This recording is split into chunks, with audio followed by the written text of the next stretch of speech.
All right. Looks like I'll be able to put the description in after. All right, cool. But we're going live right now on YouTube.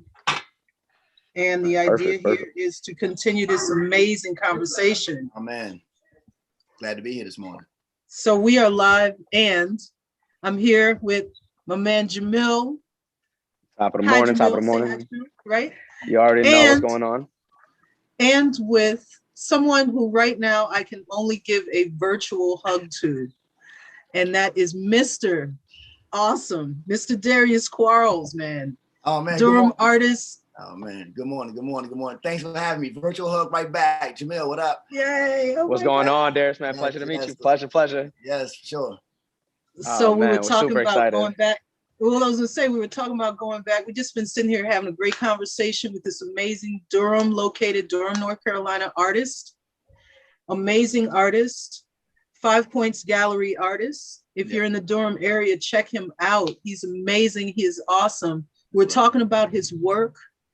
And we go back, Darius and I go back to me purchasing a piece of his artwork that when I walked up to it, what did I say? Oh my God. Yeah. This is quite literally an archival piece because it was, I wish I had it in my office in here. Yeah, me too.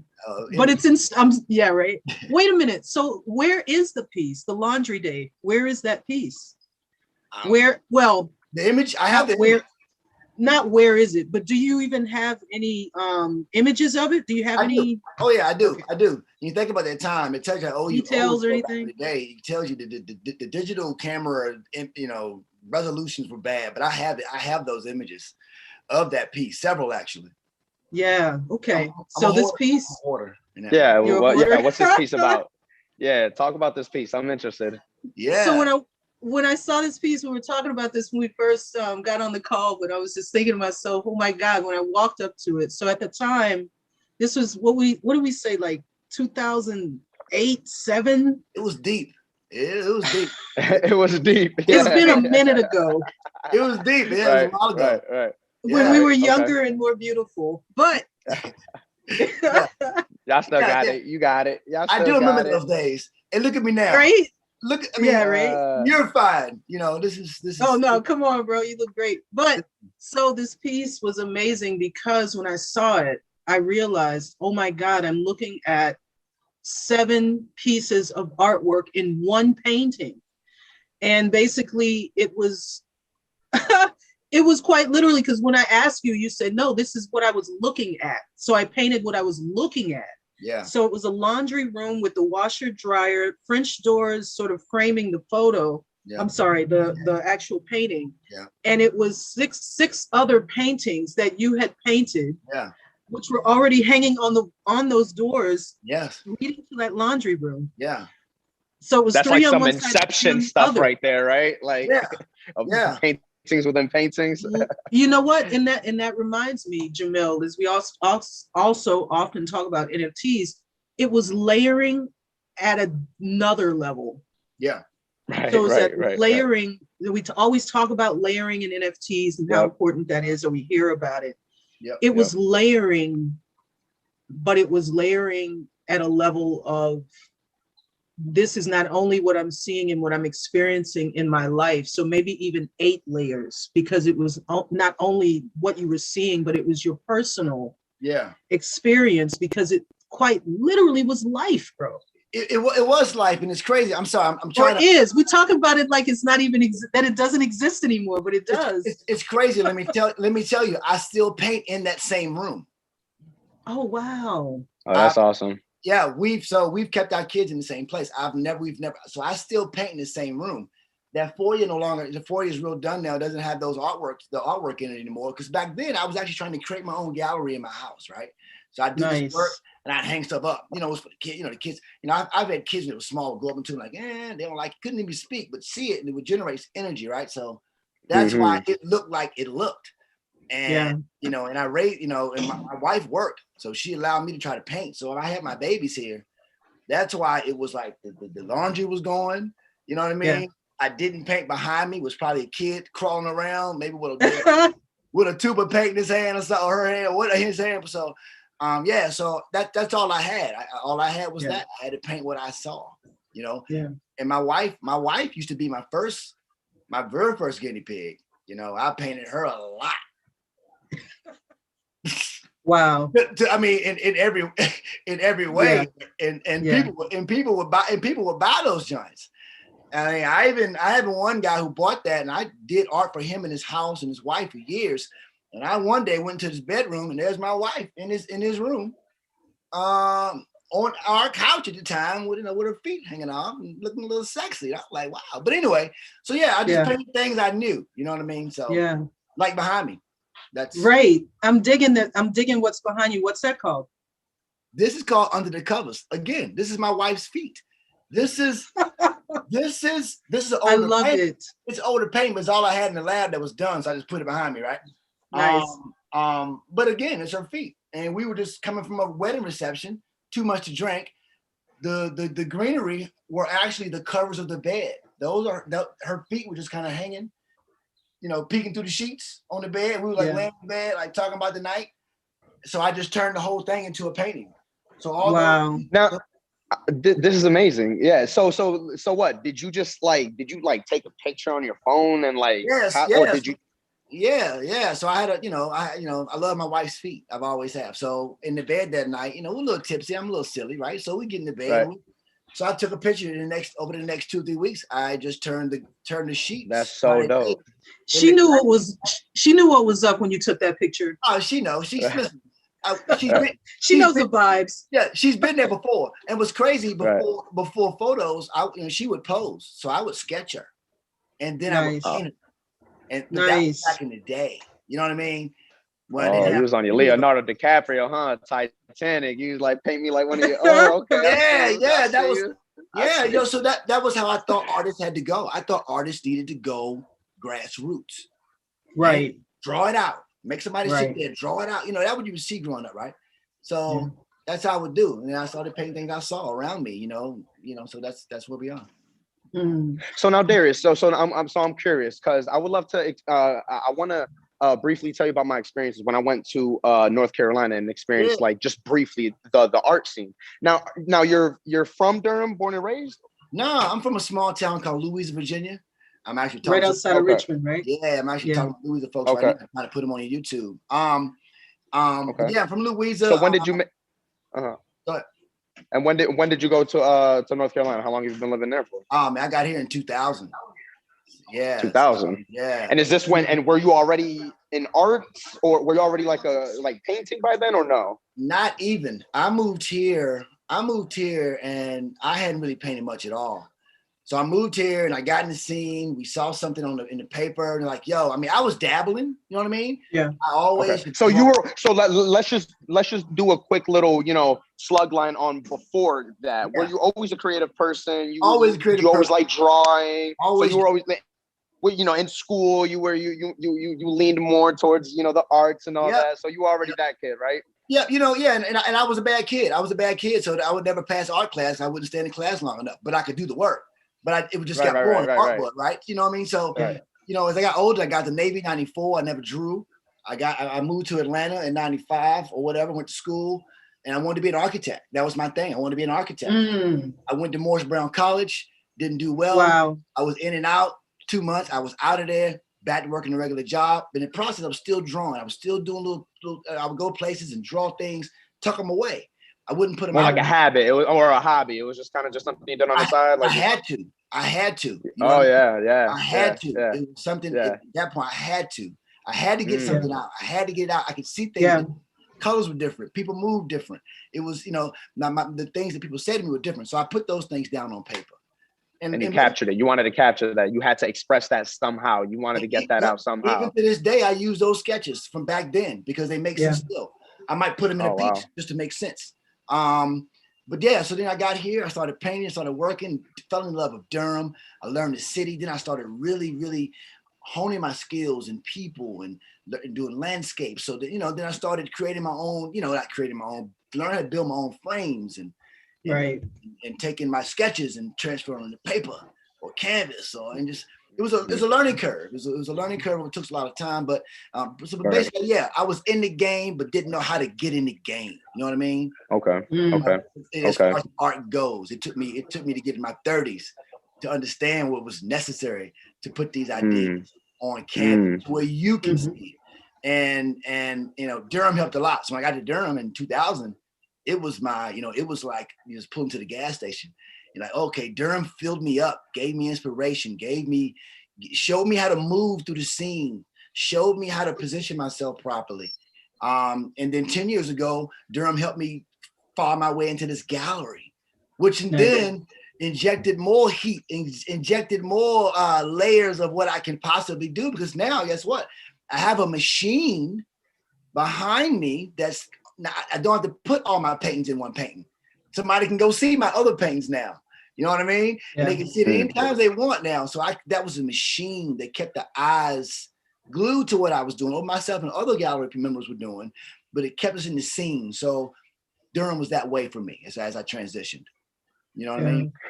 And that's awesome. And I hear that the type of influence your environment had on you, right? And that's kind of where I wanted to share my experiences of when I went to Charlotte for the first time, and just visually taking in the scene, from the architecture to the way art is injected into the landscape and architecture of murals and just these structures and just these installations, like down to the lighting. Like, it was super cool, like to just see how much it was a part of the actual city.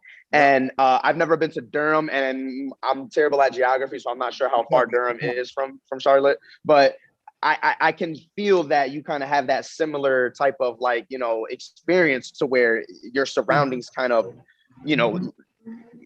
leaned into your artistry. Would you say that that's, because you started from sketching and drawing, and then you said you expanded to putting it onto frames and now having these pieces. Now, and I want the audience to understand, who you are and what you do right now for art. Ira was showing a dope Muhammad Ali. Oh yeah, let me show it right quick. And why not? Yes, and so this is, so you started sketching, and now so yeah. Why don't you break that down real quick? So what was that timeline like to where you got to this point with this Ali piece? Or pieces, I should say, but it's one big piece though. But wait until you see these. I still sketch a ton. I still do that. You know what I mean? So with the Ali piece in particular, I was already building canvases, and I just want to build something different. So I just made all these different shapes and sizes or whatever. And like you were saying earlier, just kind of got in the ground with my blocks and see what worked and put them together and what made sense.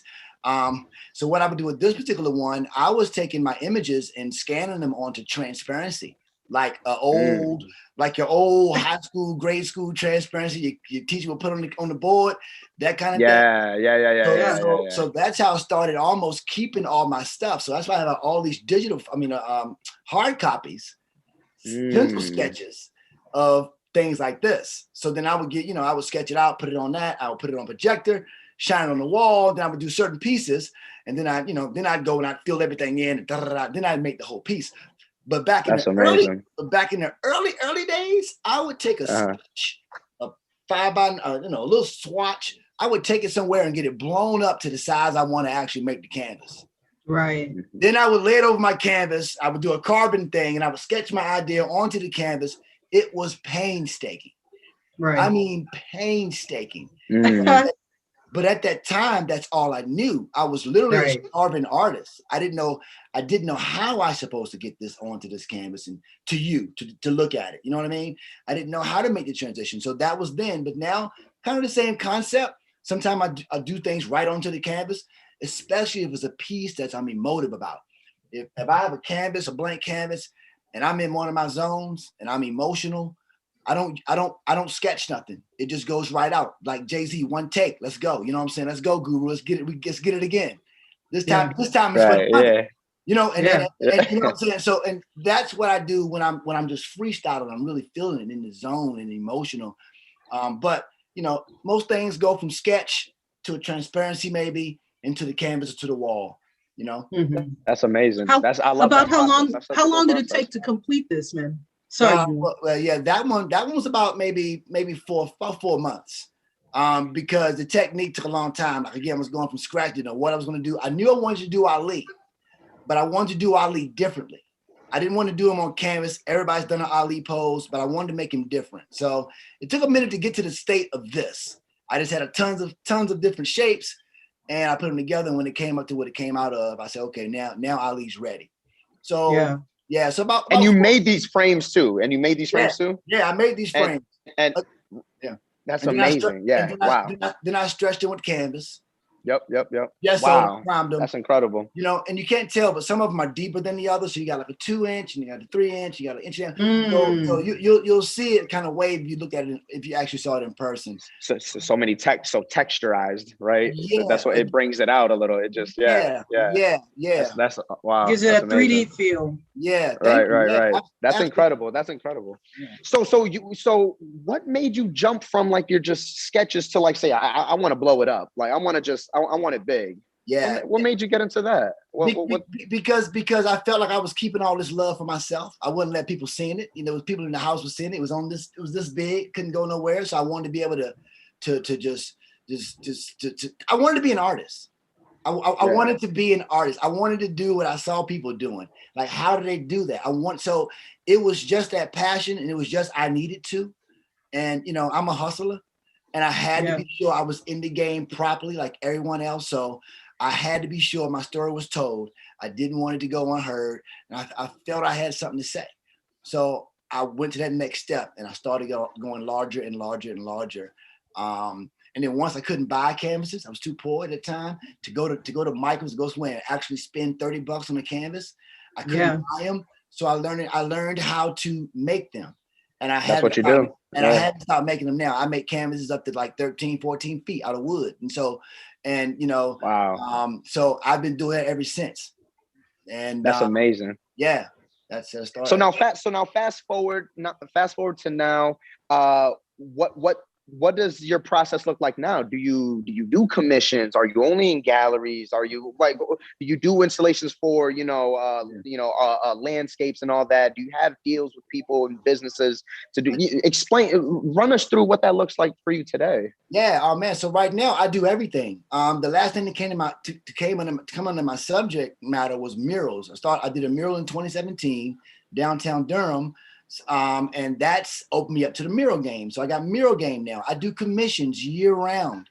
I probably do 30, 40 commissions. And I think that people that ask me to do commissions know that I'm going to give them a commission. It's going to be a little different than they normally get. It's going to have a different flow to it. And it's going to be one of a kind. You're not going to see it done like this. And I do that all the time. And I like that. They allow me to be free with my style. You know what I mean? Yeah. I mean, we see from the piece from behind you to the Ali piece, you have a style.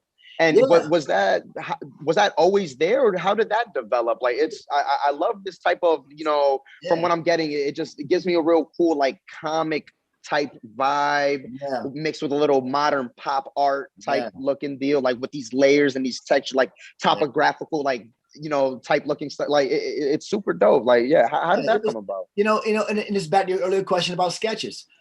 When I would sketch, I'd have pencil lines all over the paper. So when I scanned it, I just kept all my pencil lines in everything I'd done.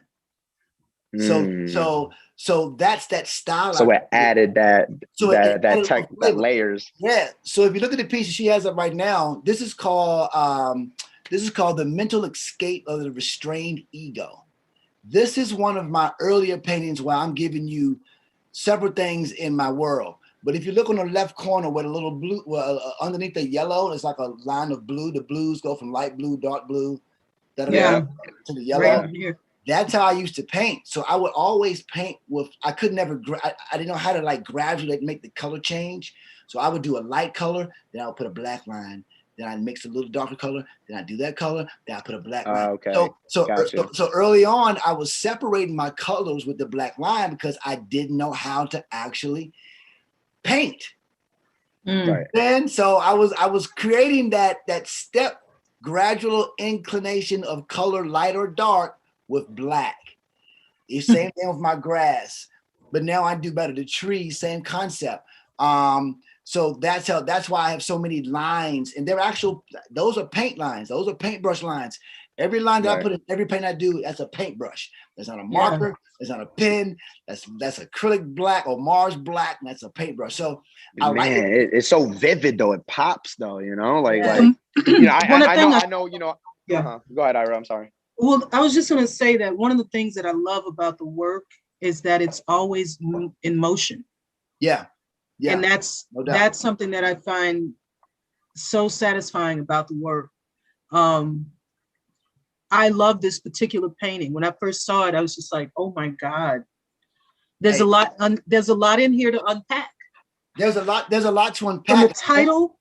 From the title all the way to the actual work and all the elements. I love it. Right. I want to see it in real life, to just sit there and like gawk at it and like just ingest it all. Yeah, right. You know what's crazy? Again, we said earlier, we didn't talk about this now, but earlier the legacy part. This is the legacy part I'm talking about. I still have this piece because people see it. Wow. Because people see it. It's old. It's like old, and people see this, but they're not getting it. Yeah. You understand what I'm saying? You gotta dig deep into artist artwork. You gotta know artist artwork. If it's not a bird on a tree and you know that, then walk on and see it, know what it is. But look deep and dig deep, because these are my fingers at the top and I'm pinching my head. I'm trying to release the creative juice. But if you look at the bottom, the whole piece is shaped like a head. This is my hair, the bottom's the chin, and they're tie downs. I'm tied to the ground. That's the restrained ego. I see them. Yes. So if you look at it, it's like at the time my neighbor had a boat. My wife is pregnant in here. I was watching a Red Sox game. I was in Japan and doing my military career. There's a lot of things. There used to be a lamp in my room. There's an outside lamp where the cul-de-sac. There's so many things in this piece that. Wait, is that I was going to ask. That's a fence. That's not like barracks or anything, right? That's a fence. Yeah, it's a fence. Okay. That's a fence. Yeah. So, man, this ain't even fair. I can't, like, it's like, because I'm on my phone. You're on the phone. I'm over here like this, and I'm just like, I just need to see. So what's the actual size of this piece? This piece is like 48 by 30. Yeah. Oh man, see, come on, I gotta look up at it. I gotta be in it. It's huge and heavy. It's huge and heavy. Oh man. Because I think I used some wood I found outside to build this frame. My grandma used to send me old sheets, off her bed when I made my first canvases. So this might be one of them. That's she would send me her sheets. I would use found wood. I had a hand saw and a level. Wow. Take these canvases now. Wow, brother. So this whole thing has a story. And you know what? And I'm not sure if we were discussing this before going live, but we were recording it, so we do have the content. So, but anyways, you were explaining how you went to. I think you might have. You went to school to become an architect, and see how that just kind of translates into your art now, in building these canvases now, and then doing it as a part of your work. It's actually a part of your identity now. Yeah. So it's, you've always been that type of person, yet it kind of steered you into who you're supposed to be. And it's funny because of course it's all serendipitous, because you say, man, I have no money for canvases. I can't go to Michael's and drop $30 here and there like all lolly got. No. Oh, next best thing is you get creative. It's DIY time. That's it. I told you, Darius, when I first started, and Jamil, you probably noticed, I first started back in April of painting again. I'm going to say this. There is not enough money in the world. I found myself over at Jerry's, which is where we buy a lot of supplies from. Lord, Jerry. And I'm like, I can't afford it. I can't afford it. Yeah. I can't afford it, but I got to do it. Corner in the market. So it's absolutely incredible. Like, just hold on a second. Question, guys. Who's Kia? That's my cousin. Kia. Do we want to invite Kia into the room? I mean, I just said I sent her links. That's my cousin. I thought. Yes. That's my I was on. All right, look. I was on Snapchat. 4 minutes. It's 4 minutes to 9. Jamil, I know you're gonna have to leave because you are teaching. tell Darius and as Kia is joining us. Yeah. Tell the audience what again you doing, bro. Yeah, I'm a videographer, and my part-time job here at a public access station. For the summer, we hold a film camp. So yeah, 9 o'clock we start. I'm actually here right now, and I got a couple kids. Now we're in the elite state program with kids who are older who've been here before, and they're gonna edit their own stuff. We're gonna teach them how to edit what they just filmed yesterday. So man, bunch of my little proteges in there, man. I tell Ira all the time, the next Ava DuVernay is gonna be coming out of there. The next Shaka King's gonna come out of there. The next Tarantino. So, I'm excited. I love it. So but Darius, we are absolutely gonna be linking up. We need to talk more. We need to stay in touch. Like, I love your artwork, man. And I want us to really talk about strategy, about how we can help you. So Ira, we have to stay in touch with them. Again, man, thank you so much for your time. Thank you, man. Definitely look forward to it, man. Do that, man. And let's keep the conversation going now that we've got family. keep going. Don't mind me. Family, come on. Hey, pass it forward, man. Love. Hey, that's crazy. So Ira, I thought I can just invite folks to this. So I just sent a link. To my Quarles folks. I thought the whole world was watching, but that's all good. The world can come with my folks. It is, bro. There you go. Let's keep it moving. Let's keep doing it. Yeah. Tell me, so this is the thing. I know Jamil wanted to talk to you about the marketing aspect and how, so I'm curious about one thing, and that is, are you one of the founding artists of this gallery? Well, yeah, I am. When it was called Pleiades when it first opened up, and you know what, I wanted to ask you about that because Pleiades was stuck in my head, and I was thinking like, wait, I know that name. I thought it was associated with the gallery that you're working at. So tell me about what happened, the transition, and all that. Yeah, so Pleiades came in effect. Now it was two ladies in Durham actually found a location, invested in it, and then they went out and they vetted artists. And I was one of those first 10. I built the walls in that place, and anyway, I support it. Anyway, so now moving forward, 2 years ago, Pleiades dissolved. Those two ladies decided to back out. They didn't put it anymore, and in the process, we really thought we were going to go under. It was kind of a bad way to do things, as far as I was concerned. But in that issue, the remaining gallery members and myself turned it around. We put, got the money up, and we changed our name. Changed, the business structure is still the same. About the community, we still a collective of sorts, but we changed our name, and we have never looked back. We have absolutely blown the game out of the water ever since, because it's so difficult sometimes when people do things that aren't really hungry. See, sometimes, like the gallery was a good idea, but everybody involved, they weren't hungry. It was just a look. It was just to have something in the like community. A flex. My thing is, if you're going to flex, you got to work out too. Show your muscles. Let's get hard. You know what I'm saying? So now with 5 points, we flex. We show our muscles. We're good for the community, and there's nobody bigger than the other. We're kind of all in one space. We're making moves. A lot of us do things different. And it's not all hungry in there. Sometimes people do art because they just, do art, and it's not because they're looking to change the world. Me personally, I'm trying to change the world, and I'm trying to create that legacy. And 5 points is definitely going to be part of that. Well, you know what? I want to do this right quick. Kia, how you doing? Kia. I'm good. Hey. Can you hear me? Thank you so much. Yes. Thank you for joining us. I'm so happy that Darius invited you. No problem. Thanks for having me. This is Black Tech Futures Media Weekly Chat, episode 21. Jamil and I are so happy we've been doing this for 21 weeks straight. Making sure that we're putting the work in and actually speaking to artists, speaking to creators, speaking to people about primarily the art game, art sales, non-fungible tokens, NFTs. And I thought about Darius because when I met him many, many moons ago, and this particular piece of work sitting in front of us, High Chair, I actually see it and I think to myself, it reminds me of something that I know and love, which is the first piece that I bought from Darius called Laundry Day. And so, you know, I'm happy that you're with us, Kia, and having this conversation too. Tell me, what do you do? Where are you and what do you do? Oh, I just realized my video's not on. Yeah, let me see your beautiful face. Join us. There you go. What's up, sis? Hello. I know I'm actually special right now, outside family. of Boston.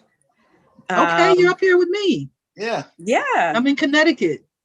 Oh, very nice. Very nice. Yeah. I actually have I just moved and some of Darius's art is still on my floor. I don't have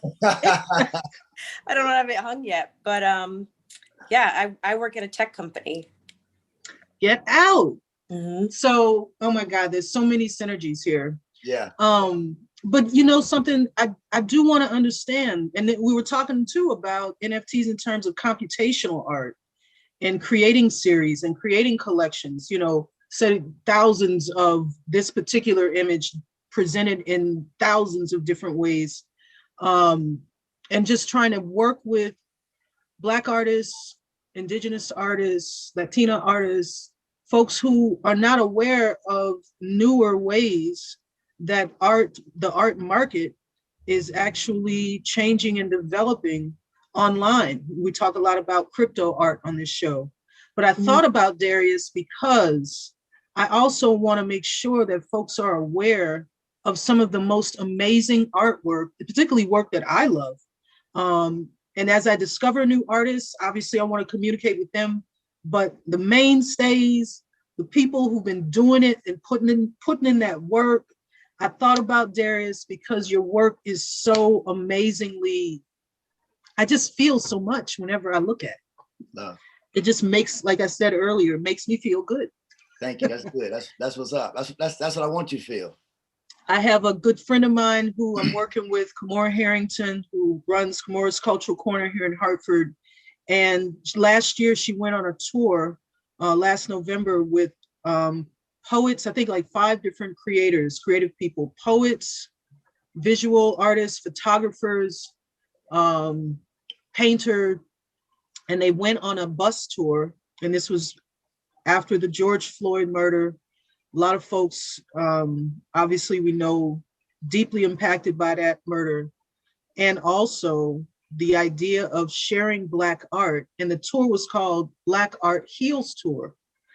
And I bring that phrase up only because Black art truly heals. And I think that must be what I'm feeling. Well, good. Right? I'm your doctor. And Dr. Crows in the house, in the building, Dr. Crows, giving the art. Art. But yeah, man, tell us about, and so you're a collector, Kia, you collected his work. Tell us about, though, Darius, the marketplace. Tell us about what it's like to sell art. Who are your collectors? Oh man. What are your collectors like? Oh man. At this point, they become to be. At first, I mean, I've had just my friends were collectors, and they didn't realize they were collectors back in the day until we got to a point, and they said, "Oh man, I didn't realize I have 20 pieces of your artwork when you were just trying to." I must be a collector. Yeah, I must be a collector. You know, so you know, they're black, white, they're brown, they're old, they're young. Some can't even speak the language. I can't speak their language. Over the years, that's become so. I think I've been blessed to have every walk of life really find something in the work that I've done that they've wanted it more than once or twice. I have some people that have like 30 pieces of my art. And I believe it. And to me, that's amazing. And they live close. So I go over their house, I can actually see a timeline from when I paint high heel shoes to where I'm painting something really far to the left. You know what I mean? So that's a really good timeline. So I'm just, I got them all. My aim is to get them all. I want to bait the hook with art, and I want everybody to jump in the boat. You know what I mean? I want to get everybody on deck. That's my goal. That's my goal. All the butts in the seats. I want all butts in the seats. That's right. Have multiple key clauses. Right on. You know, and I think by me doing so many different subject matters, like I can paint anything. I think I can paint anything. So I believe it. I believe it. So that opens up the door for something everybody may like. You know what I mean? I mean, it could be childlike. It could be really. It could be X-rated almost. It could be definitely R-rated, and it could be in a surreal way to where you're like, what is going on? What is he talking about? You know what I mean? Like, what the hell? Where was he? What is he smoking? You know what I mean? So that's exactly. you know. But I think that art collectors, when they really collect from an artist, they know that artist. Yeah. Lots of times, if they know this person. The people that have my art, they know me. We've laughed. I've made them laugh. We might have had a beer. We might have done some crazy stuff. We might, we might be from two total walks of life. And I really love when I can cross somebody over into my world that never would have thought they'd be in my world. When they're like, God, did you paint that? Like, like, oh my God, I never knew that, so I've been blessed that way. I was having this conversation yesterday with Kimura, and this was about buying from people. Do you buy from people you don't like? Conversely, people buy from people they like. Kia, would you agree with that? And so I came to the conclusion and realization that maybe with art, but not with everything, because we shop at places where we may not personally know the CEOs, or we're where we are contextually in our environments, and we have to go shop at certain places because that's all there is. And we may not agree with their practices, or we may not like their practices, but we still transfer money with these people. And so the question becomes, is it only artists that we buy from who we like? Would you say that, Kia? I don't know. I know, Darius, you've told us stories about, people being surprised of who you are, whether because you're young or because you're a person of color, but they just connected to your art on an emotional level, or they, loved the color, they loved what it was saying to them.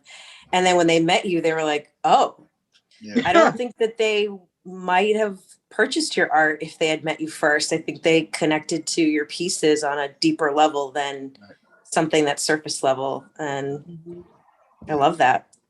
Yeah.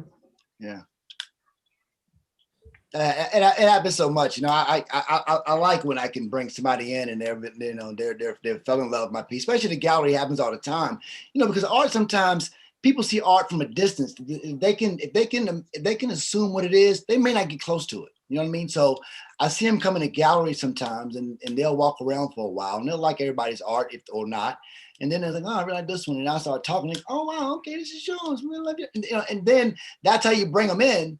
And then they'll come back and they're like, well, we're here to see what you got this month. That's the idea. The idea is that they may not buy for like years, but the idea is that they want to almost build to know who you are, know what you do, know your process, know what you got going on in your mind.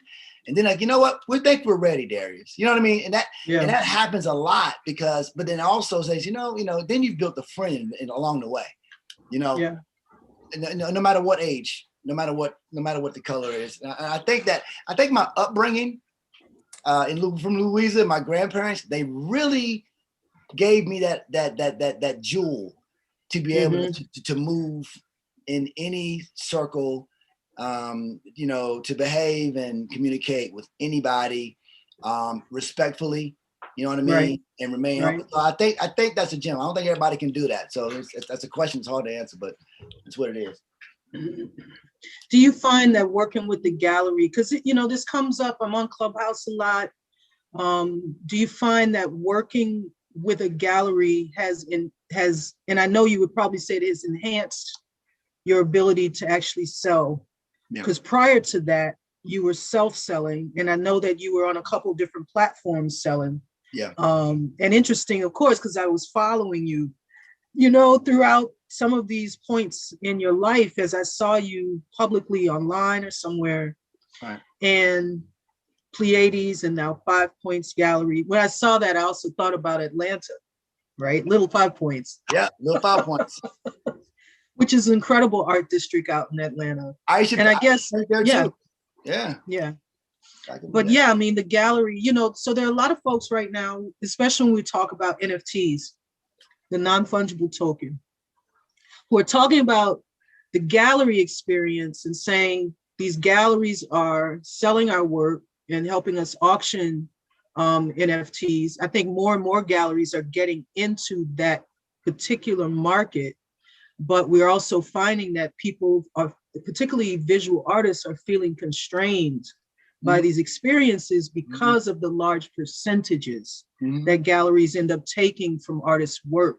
Yep. And so a lot of the conversation around NFTs, and that's my question. Do you find yourself ever thinking about that? You think it's worth it at this point to continue to do that, rather than do something that allows you to take 100% of your value? So yeah, talking about value for a minute and how that sort of middleman experience is working for you. Yeah. So the middleman experience. Or is it time to level up?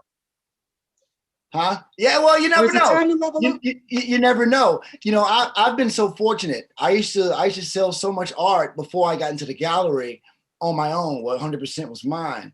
And I still do that. I still sell probably twice as much art outside the gallery on my own than I do in the gallery.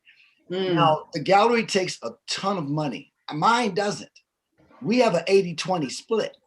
So the artist keeps 80% of their money. And we're one of the few galleries probably countrywide that has such low ratio. That is a very low ratio, yeah.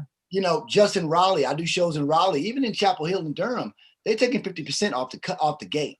Yeah. And those galleries, and I've done well in those galleries too. Over the years I have shows there. But I've become a kind of a snob, because I'm in a gallery where we're a family. You can have 80%, we'll take 20, no problem. That's going back to, so I've become a snob. And I love being in the gallery and I love selling that way. Yeah. Of course, we want all of our money, no matter what it is. And people always ask me, hey man, you really need to go up on your prices. And I probably do. And I tell these people, I sell 10 paintings at $600 every week. And I may have one painting for $5,000 that I hold on for 7 months. Yeah. My thing is, I'd rather have this money now. Yeah. And I'd rather have 80% of it through the gallery now than to wait 7 months and get nothing. And then try to rely on my self-selling to get 100%. It's one of those things I used to do that always failed me. So I like the medium I'm in right now. I love to be able to do my commissions because my commissions always come to me. As you were saying earlier, the platforms I had earlier, I still have those platforms. So people know me as Virginia Henry. But they also know me through 5 points, which everything runs through 5 points, which is a percentage type thing. So I'm kind of stuck between the best of both worlds right now. Why not if you can, Yeah. So when I do my murals, when I do large projects, like I'm doing an album cover now for the Mint Julep Band that's coming out in Durham. I'm doing that album cover, which I've charged a flat fee. I get that whole thing. It's not a lot, but I know that album cover, because this band is really good, they're going to take this album cover. It's going to go places. So if I do a mural about something in Durham, which is coming up also as well, and I've done in the past with like Little Brother, those type of things go places. I may not get the full percentage of the money, but I'm all about 100% customer engagement in my art. If they see that art and they're full about it, and I didn't get but $25, I don't even care, because I know that person will hit me up later or find me later. I'm like, yo, we saw that piece you done. We love it. I'm paid. Yeah. I'm paid. Yeah. So if my situation was different, where I didn't have the gallery and my outside hustle, I'd have a better answer. Although I do want to get into the NFT if I can, because there's nothing like making money when you sleep. And thank you. And you know what I'm saying? And you can, brother. That's what we're here for. I'm gonna tell you, it's not like waking up and seeing the Bank of America account has gone up by a couple G. Nothing like that. You know what I mean? So that's always good. So I never shy away from making some money or spreading that love within the art I do. Yeah.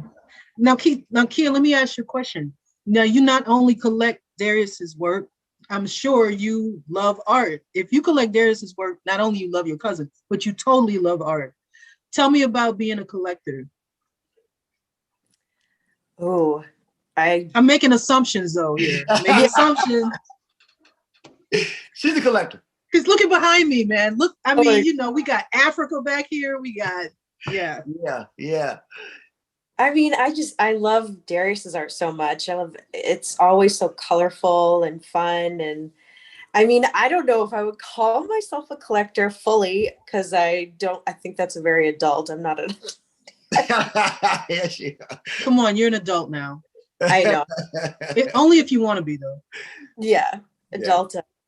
But I don't know. I mean, I don't know how much I can speak to collecting, but I do love Darius's art very much. Nice. She's a collector in that sense. It's all that matters. That's right. That's true. Well, listen, guys, this is the end of our show. I'm gonna call this the extended version of episode 21. This is love. Thank you so much, Darius, for joining me this morning, and Jamel this morning. Thank you for having me. And I'm glad my cousin here. This is dope, y'all. I never did. Yes. This is love, right? Kid, right? And I hadn't even thought about. We got something nobody else has done. This is beautiful. This is the first time. I love this. Yes. We're always here to support Darius. Hey, that's love. And that's beautiful. And by the way, Ira, Kia's a genius, and she does some amazing things. So we ever do, what is it, biometrics? What is it? Is that what it is? Yeah, what do you do in tech? I work at a robotics company. Robotics. Get out. She said that. I support Girls for Technology. Big plug right quick. There you go. Hartford, Connecticut, Girls for Technology. There you go. .org. They are inspiring and empowering the next generation of Black girls and Latino girls to become STEM leaders. Yeah. And we would love to have you just pop in and say, hey, this is what I do. This is who I am. And you can too. Yes. Let me know. I'm coming to that one too. I'm gonna eavesdrop on yours, kid, when that happens. That's gonna be love. You know what? We have our meetings. I don't know. We have a class going right now on entrepreneurship for girls. And these are high school girls, and they're getting paid, earn while you learn, to become entrepreneurs. And so they've got team projects. They've got 2 teams. We've got team projects coming up next week. And then we're going to be fully online. So we've been doing a hybrid face-to-face and online.